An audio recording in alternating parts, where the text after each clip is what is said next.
திருவாரூரில் தேர்தல் ரத்து செய்யப்பட்டதற்கான காரணங்களை தேர்தல் ஆணையம் வெளியிட்டிருக்கிறது. ஏப்ரல் மாதம் வரை தேர்தலை நடத்த வேண்டாம் என தமிழக அரசு கேட்டுக் கொண்டதாக ஆணையம் விளக்கமளித்துள்ளது. இது பற்றி விரிவான தகவலுடன் தர காத்திருக்கிறார் எமது செய்தியாளர் அபினேஷ். அவரிடம் கேட்கலாம். அபினேஷ், தேர்தல் ரத்து செய்யப்பட்டதற்கான காரணங்களை தற்போது தேர்தல் ஆணையம் வெளியிட்டிருக்கிறது. அதில் அதிமுக அதாவது தேர்தலை ஏப்ரல் மாதம் வரைக்கும் நடத்தக்கூடாது எனவும் கேட்டுக் கொண்டதாகவும் அந்த அறிக்கையில் குறிப்பிட்டிருக்கு. எதற்காக, ஏன்? நித்யா, இந்திய தலைமை தேர்தல் ஆணையம் கடந்த டிசம்பர் மாதம் ஒரு அறிவிக்கையை வெளியிட்டிருந்தது. அதாவது காலியாக இருக்கக்கூடிய திருவாரூர் சட்டமன்ற தொகுதிக்கு வருகிற ஜனவரி 28ஆம் தேதி தேர்தல் நடைபெறும் என அறிவித்திருந்தது. எதிர்கட்சிகளும் தங்களுடைய வேட்பாளர்களை அறிவித்திருந்த நிலையில் இன்று காலை, அதாவது நேற்று தேதி இட்ட ஒரு அறிக்கையை இன்று காலை இந்திய தேர்தல் ஆணையம் வெளியிட்டிருக்கிறது. அதாவது திருவாரூர் சட்டமன்ற தொகுதிக்கான இடைத்தேர்தலை அறிவித்திருந்த ஆணையை ரத்து செய்திருக்கிறது. இது தொடர்பான ஒரு மிக விளக்கமான ஒரு கடிதத்தையும் இந்திய தேர்தல் ஆணையம் வெளியிட்டிருக்கிறது. குறிப்பாக அதில் 3வது பாயிண்ட் என்ன குறிப்பிட்டிருக்கிறது என்று சொன்னால், தலைமை செயலாளர், தமிழக அரசின் தலைமை செயலாளர் கடந்த 3ஆம் தேதி அன்று இந்திய தேர்தல் ஆணையத்துக்கு மிக தெளிவான ஒரு கடிதத்தை எழுதியிருக்கிறார். அதாவது திருவாரூர் மாவட்டம் என்பது கஜா புயல் பாதிப்பால் கடுமையான பாதிப்புகளுக்கு உள்ளான ஒரு மாவட்டம்.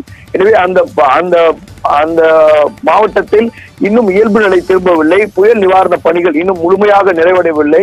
எனவே ஏப்ரல் மாதம் வரை அந்த மாவட்டத்தில் தேர்தல் நடத்தக்கூடாது என்கிற ஒரு கடிதத்தை தமிழக அரசின் தலைமை செயலாளர் கடந்த 3ஆம் தேதி அன்று கடிதம் எழுதியிருக்கிறார். குறிப்பாக அந்த புயல் நிவாரண பணிகளில் ஈடுபடக்கூடிய அந்த அதிகாரிகள் தேர்தல் பணிகளுக்கு ஈடுபடுத்தப்படுவார்கள். எனவே அந்த பகுதிகளில் நிவாரண பணிகள் முழுமையாக சென்று சேராது.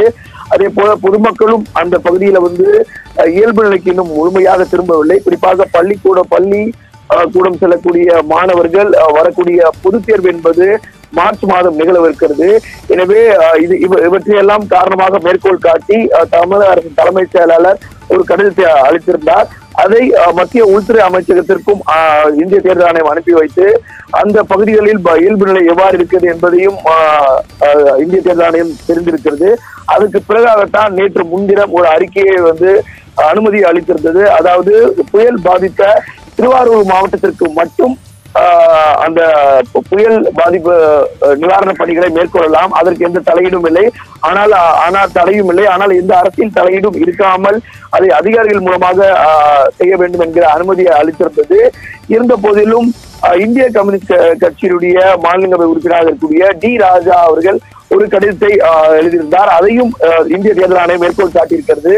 இதனுடைய தொடர்ச்சியாக இந்திய தேர்தல் ஆணையம் தமிழக தேர்தல் அதிகாரிக்கு ஒரு கடிதத்தை எழுதியிருந்தார்கள். அதாவது திருவாரூர் மாவட்டத்தினுடைய தேர்தல் அதிகாரி அங்க இருக்கக்கூடிய கள நிலவரங்களை சேகரித்து ஒரு கடிதத்தை தர வேண்டும் என தெரிவித்திருந்தார்கள். அந்த அடிப்படையில நேற்று முன்தினம் ஒரு விரிவான ஒரு அறிக்கையை அந்த மாவட்ட ஆட்சியராக இருக்கக்கூடிய, அதே போல அந்த மாவட்டத்துடைய தேர்தல் அதிகாரி இருக்கக்கூடியவர் அனுப்பியிருந்தார். அதன் அடிப்படையில அந்த பகுதிகளில் இன்னும் இயல்பு நிலை சரிவரவில்லை. குறிப்பாக அவர் அளித்திருந்த 9 குறிப்புகள் அனுப்பியிருக்கிறார். அதாவது அந்த மாவட்டத்தில் இன்னும் முழுமையாக நிவாரண பணிகள் சென்று சேரவில்லை. அந்த பகுதிகளில் இன்னும் பொங்கல் பண்டிகை வர இருக்கிறது. இந்த மக்கள் ஏற்கனவே பாதிப்புக்குள்ளாகக்கூடிய நிலையில் தேர்தலுக்கு இன்னும் தயாராகவில்லை.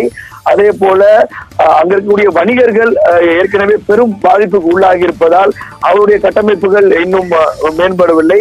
அதே போல மாணவர்கள் கல்லூரி பள்ளி செல்லக்கூடிய மாணவர்களுக்கு இன்னும் 2 மாதத்தில் மிக முக்கியமான தேர்வுகள், பொதுத் தேர்வுகள் வர இருக்கிறது. எனவே அதனால் அவர்களும் நேரடியாக மறைமுகமாக இதில் பாதிக்கப்படுவார்கள் எனவும், அதே போல பல்வேறு காரணங்கள் காரணமாக பொதுமக்களும் இதற்காக இந்த தேர்தலுக்கு தயாராகவில்லை. எனவே இவற்றையெல்லாம் காரணம் ஒருபுறம் இருக்கக்கூடிய சூழலில் அனைத்து கட்சி கூட்டத்தையும் அன்றைக்கு மாவட்ட தேர்தல் அதிகாரி கூட்டியிருந்தால் அதில் பெரும்பாலான கட்சிகள் தேர்தலை தற்போது தள்ளி வைக்க வேண்டும் என்கிற கோரிக்கையை வலியுறுத்தியிருந்தார்கள். எனவே இந்த அறிக்கையை இந்திய தேர்தல் ஆணையம் கருத்தில் கொண்டிருந்தது. ஏற்கனவே தலைமை செயலாளர் கடிதம், அதே போல இந்திய கம்யூனிஸ்ட் கட்சியுடைய மாநிலங்களவை உறுப்பினர் டி ராஜா அவர்களுடைய கடிதம், அதே போல அங்க இருக்கக்கூடிய பொதுமக்கள், அதே போல வணிகர்கள், அனைத்து கட்சி பிரமுகர்கள் என பல்வேறு அறிக்கைகளை கண்டறிந்து திருவாரூர் மாவட்டத்திற்கான தேர்தலை தற்பொழுது இந்திய தேர்தல் ஆணையம் ரத்து செய்திருக்கிறது. இதன் மூலமாக அந்த ஏற்கனவே தமிழக அரசு அறிவித்திருந்த அந்த பொங்கல் சிறப்பு பரிசு தொகை ரூபாய் 1000 ரூபாய் பணம் என்பது திருவாரூர் மாவட்டம் நீங்களாக மற்ற அனைத்து மாவட்டங்களுக்கும் வழங்கப்படும் என அறிவித்திருந்தது. இன்றிலிருந்து அது தற்பொழுது இந்த தேர்தல் அறிவிப்பு ஆணையை ரத்து செய்ததன் மூலமாக திருவாரூர் மாவட்டத்திற்கும் அந்த பொங்கல் பரிசு சிறப்பு பரிசு தொகுப்போடு ரூபாய் 1000 ரொக்கமும் இன்று முதல் திருவாரூர் மாவட்டங்களுக்குரிய நியாய விலைக் நிலையங்களில் அங்கு இருக்கக்கூடிய பொதுமக்களும் இதன் மூலமாக பயன்பெறுவார்கள். இது தொடர்பாக தமிழக அரசு இன்றைக்கு திருவாரூர் மாவட்டத்துக்கும் சேர்த்து ஒரு அரசாணையை வெளியிட இருக்கிறது. எனவே இந்த 10 காரணங்களை இந்திய தேர்தல் ஆணையம் மேற்கோள் காட்டி இந்த தேர்தலை ரத்து செய்திருக்கிறது. அதோடு மட்டுமில்லாமல் 19 தொகுதிகளுக்கும் சேர்த்து வருகிற ஏப்ரல் மாதம் 2019 வரை தேர்தல் இல்லை. எனவே நாடாளுமன்ற தேர்தலோடு தான் இந்த இடைத்தேர்தலும் சேர்ந்து நடைபெறுவதற்கான வாய்ப்பு இருக்கிறது. இதை பல்வேறு எதிர்கட்சிகள் ஆதரித்தும் விமர்சித்தும் குறிப்பாக கடுமையான குற்றச்சாட்டுகளை முன்வைத்தும் இதை ஆதரித்து வருகிறார்கள். எனவே இந்திய தேர்தல் ஆணையம் மிக தெளிவாக 10 காரணங்களை அளித்திருக்கிறது. நித்யா, திருவாரூரில் தேர்தல் ரத்து செய்யப்பட்டதற்கான காரணங்களை தற்பொழுது தேர்தல் ஆணையம் வெளியிட்டிருக்கிறது. ஏப்ரல் மாதம் வரை தேர்தலை நடத்த வேண்டாம் என தமிழக அரசு கேட்டுக் கொண்டதாகவும் ஆணையம் ஒரு நீண்ட விளக்கத்தை அளித்திருக்கிறது. இது பற்றி தகவலை எமது செய்தியாளர் அபினேஷ் வழங்க கேட்டோம்.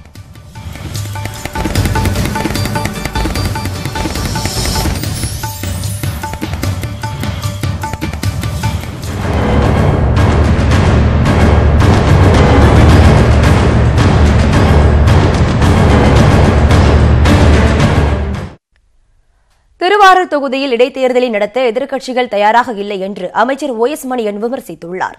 தேர்தல் ரத்து தொடர்பான கேள்விக்கு தொலைபேசி வழியாக பதிலளித்த அவர், தேர்தல் வேண்டாம் என்று அனைத்துக் கட்சி கூட்டத்தில் எதிர்க்கட்சிகள் கூறியதாக சுட்டிக்காட்டினார். தேர்தல் நடத்த ஆளும் கட்சி தயாராக இருப்பதாகவும் OS மணியன் கூறியுள்ளார்.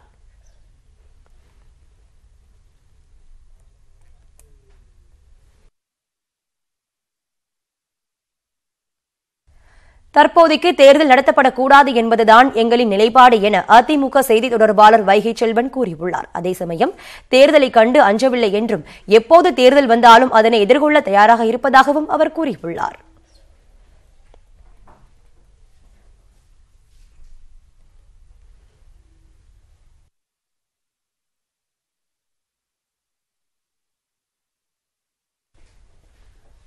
எப்போது தேர்தல் வந்தாலும் தேர்தலை எதிர்கொள்ள தயாராக இருப்பதாக திருவாரூர் தொகுதி திமுக வேட்பாளர் பூண்டி கலைவாணன் கூறியுள்ளார். அவருடன் எமது செய்தியாளர் செந்தில்குமார் நடத்திய கலந்துரையாடலோடு இந்த செய்தி தொகுப்பு நிறைவு பெறுகிறது. மேலும் பல அண்மை செய்திகளுக்கு தொடர்ந்து இணைந்திருங்கள். இது நியூஸ் 18 தமிழ்நாடு. உடனடியாக இந்த நிவாரணப் பொருட்கள் தங்குதடையின்றி வழங்கிட்டு நீங்கள் தேர்தல் நடத்துங்க அப்படிங்கிறதா எங்களோட நிலைப்பாடு.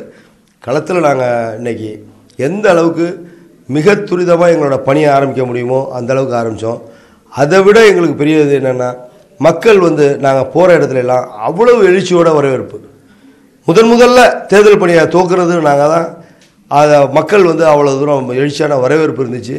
இதில் திமுகவுக்கு எப்படின்னு கேட்டிங்கன்னா, இப்போ இது ஒன்றும் பெரியதில்லை. இந்த மக்கள் பொங்கல் பரிசு இதெல்லாம் கிடைக்கும், அதையும் கொடுக்க சொல்லிட்டாங்க.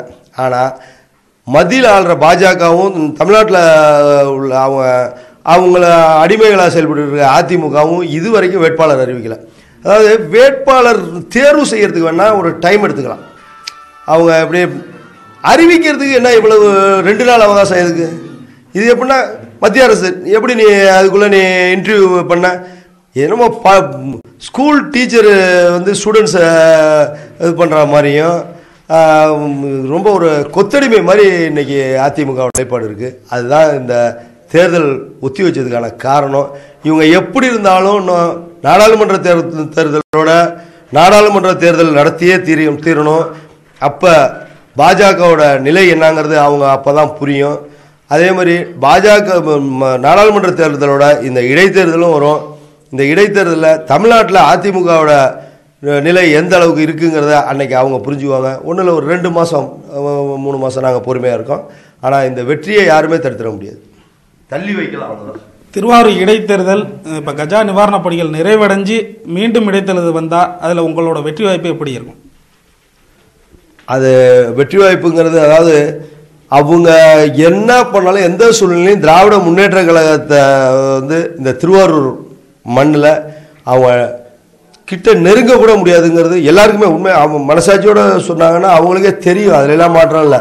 சில கருத்துக்கள்லாம் அவங்க தரப்பில் என்னென்ன பேசிக்கிறாங்கன்னுலாம் சில இதெல்லாம் கருத்துலாம் சொல்கிறாங்க. அதனால் அவங்களுக்கு நல்லா தெரியும்.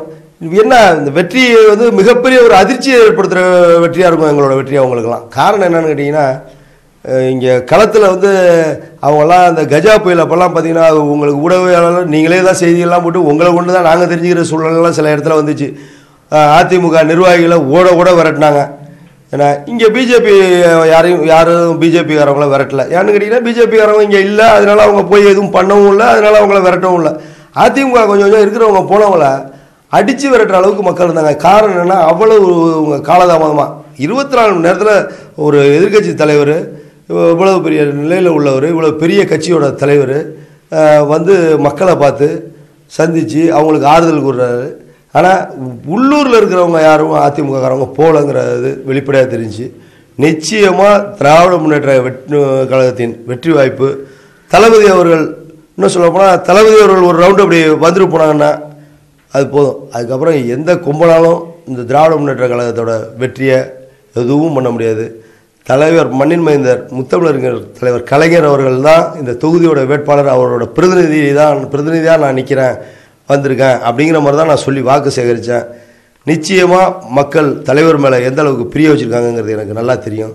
திராவிட முன்னேற்ற கழகத்தின் வெற்றி என்பது இப்போ ஒத்தி வைக்கப்பட்டிருக்க தவிர நிச்சயமாக மிகப்பெரிய வெற்றி, ஒரு அதிர்ச்சியை பாஜகவுக்கும் ஆளுகிற அதிமுகவுக்கும் ஏற்படுத்துகிற ஒரு வெற்றியாக இருக்கும்.